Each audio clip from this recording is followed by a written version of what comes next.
Hi, I'm Alex and this is Tank Tested. Today we're visiting the fish room of my friend Rachel O'Leary. It's an incredible space, and even if you follow her on YouTube, you've never seen it like this. Oh, and yeah, I did get a new logo, but I'll talk more about that and the other exciting change to Tank Tested at the end of this video. Now, here's Rachel to give you a tour. My name is Rachel O'Leary. I run a YouTube channel and a busy website called Invertebrates by Ms. Jinxed. I live in York, Pennsylvania and maintain what most would say is too many aquariums. I focus primarily on freshwater nanospecies as well as some monsters, and almost every aquarium that I own and operate utilizes live plants. The fish room grew by accident. When my children were really little, I got interested in this hobby in order to have something to make me feel like I was learning every day. The racks in my fish room, I designed out of necessity. I was running out of space using conventional stands, and there was a lot of floor to ceiling space that wasn't being utilized. So my husband and I drew up some plans together, and he fabricated my racks for me out of steel, and we utilized a stepped system because I wanted as much room above the aquarium to reach in and to be able to aquascape and to be able to add wood and add stone as well as net fish as possible for the aquariums that I wanted to display. The main display racks are 75 gallon on the bottom, 55 in the middle, and 20 longs on top. They're in 4-foot sections, and that way as well, if I want to restructure the fish room at any point, I can move smaller amounts of the aquariums instead of an entire wall at once.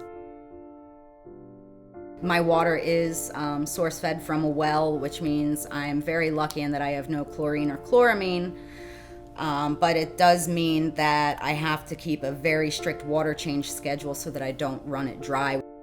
I do approximately 15 to 20 water changes a day to maintain the fish room. Anything over that can compromise the water supply for my family. So I try and do about 15 water changes every morning.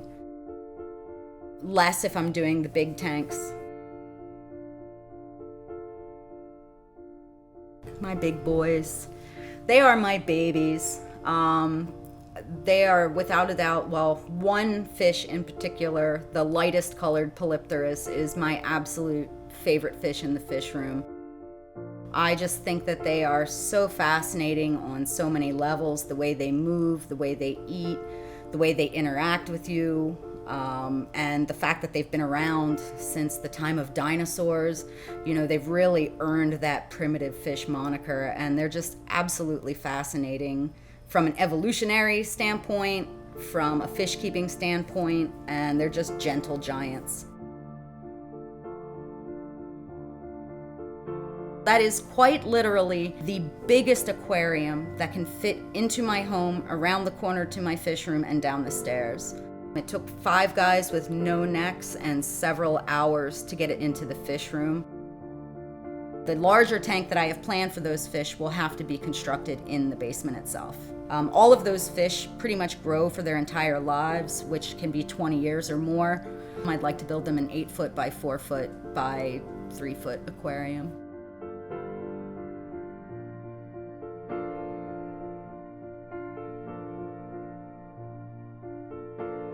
Captain CrankyPants, my wild Oscar with the bad attitude. He's perfectly imperfect. He's ancient. I think he's got to be almost 12 years old at this point. Due to his nasty attitude, he lived for, I guess, about 6 or 7 years by himself. And for some reason, Captain has decided that whiskey's his buddy, and it's worked out, and they've been together for several years now.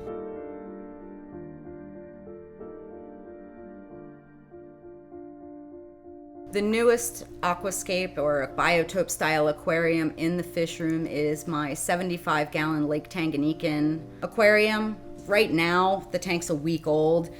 The fish are all very, very young, but in another couple of months, these fish colors are going to rival saltwater fish.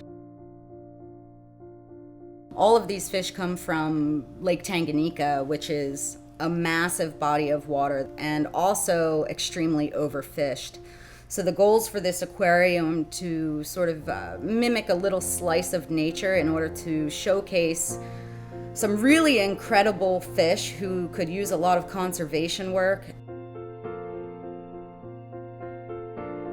My inspiration for this aquarium was actually supplied by my friend Pam Chin. Now, Pam goes to Africa every year to snorkel actually in Lake Tanganyikan or Lake Malawi. She actually has a YouTube channel, and there is tons and tons of footage there that I utilized for inspiration for these fish so that I could get the most natural behavior possible.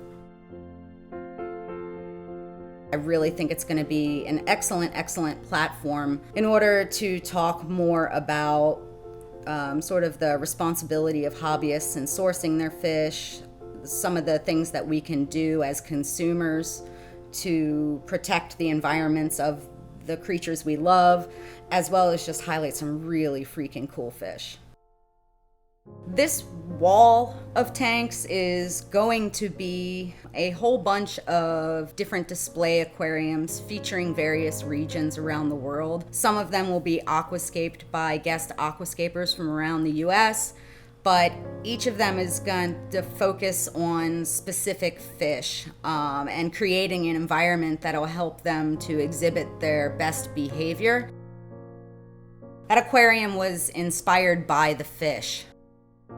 The fish are Poecilocherax weitzmani, or the black darter tetras, which can be a bit shy and can also be a bit nasty to one another, but when housed properly, they are stunningly gorgeous. So in their aquarium, I wanted to provide some very dense thickets of plants, as well as some branch work to break up line of sight and to add interest to the overall aquarium.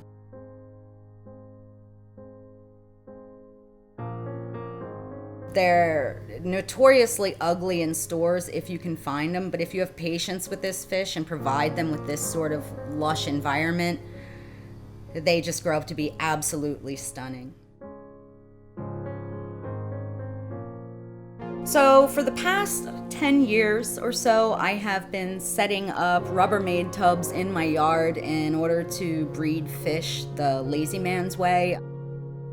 The easiest thing in the world is to set up a tub, put in a sponge filter, throw in some plants, and add some fish, and they will almost always do it on their own. There's an abundance of live food naturally occurring within the tubs. I start them about 6 weeks before I move fish out, and by the time the fish are moved out, there's a booming colony of Daphnia or Cyclops, mosquito larvae, and the like in the tubs. Because there's so much live food available to the parent fish, they rarely predate on their eggs or fry. And because there's so much food for the babies grow quickly and just do really well.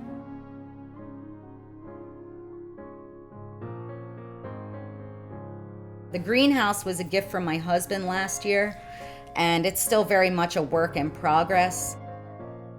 This spring, I installed 2 Bradley sinks and turned one of them into a succulent garden and the other into a bog garden which houses carnivorous plants.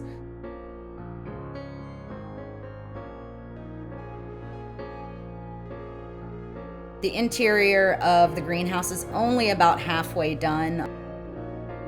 One side is housing a bunch of Laguna bins, each heavily planted and stocked with various fish that I like to either use in my aquariums or have for sale. You can see more of Rachel at her YouTube channel.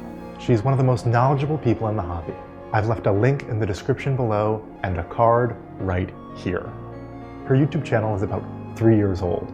It's just a few thousand subscribers away from 100,000. So if you're not already subscribed, go visit her channel and hit subscribe. I would love for us to help her get that 100,000 subscriber plaque. All right, now back to me and Tank Tested. In addition to having a new logo, I've also created a new website, tanktested.org. There you'll find articles on every video I produce from here on out, including this one. It has more information about the tank or the scape, or in this case, the location that I visited, and maybe a few stories that didn't make it into the video. In addition, it has a detailed list of products I recommend and tips and tricks that I've learned along the way. Eventually, it'll also have merch because we all have to pay bills, but that'll be for a future video. Finally, thank you so much for subscribing. I wouldn't have created tanktested.org if so many of you hadn't welcomed me into your hobby. If you haven't subscribed already, hit subscribe, and while you're at it, go visit Rachel O'Leary and subscribe to her as well. I will see you next time.